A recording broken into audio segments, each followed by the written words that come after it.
Everywhere I look, I see people saying Power Platform is either exploding or dying or it's being replaced by AI. And honestly, none of that matches what I see day to day when I talk to customers and people. So the truth be told, 2025 was an interesting one for the Power Platform. Early on, there was a lot of hesitation due to the idea, well, maybe this AI thing's just going to show up and do all this for us or build it all for us. We don't need to invest in all these tools. So people didn't build, right? They didn't build as fast as we thought they should, even though all of that turned out to be true and AI didn't magically replace us or all of our apps. But in my opinion, that is all going to change. I think people are realizing that PowerApps has matured and AI has a place, but it isn't replacing everything or everyone. Side note, the fact that PowerApps and Power Automate have matured is a good thing. I'm glad they're a stable more platform.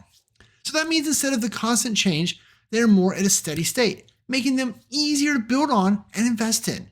So I'm not going to miss all of the change. And did you know that by 2029, not that far away, by the way, Gartner thinks that 80% of applications development will rely on low code. Yeah, well, I can tell you I feel really confident Power Platform will be part of that, even if I'm not really sure 80%. That sounds a tad aggressive to me.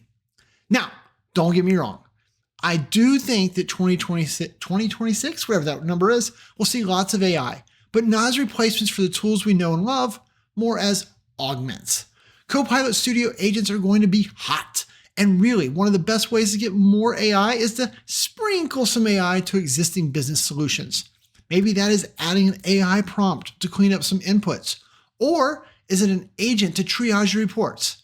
Power Platform offers so many ways to plug in AI. We just need to start doing it at scale. And Microsoft Fabric. If what we're seeing from customers in January is any indication, people are really excited to finally start correlating their data.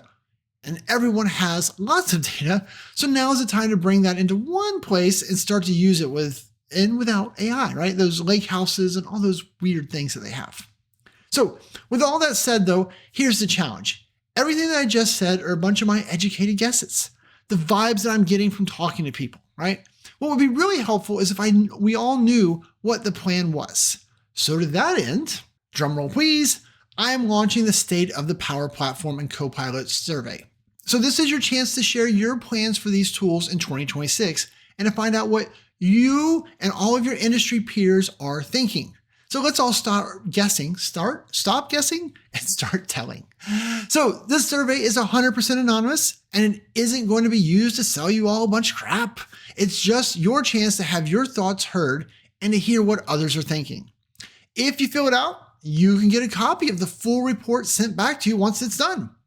Or you can just wait until I make the next video and I will explain and break down all the results.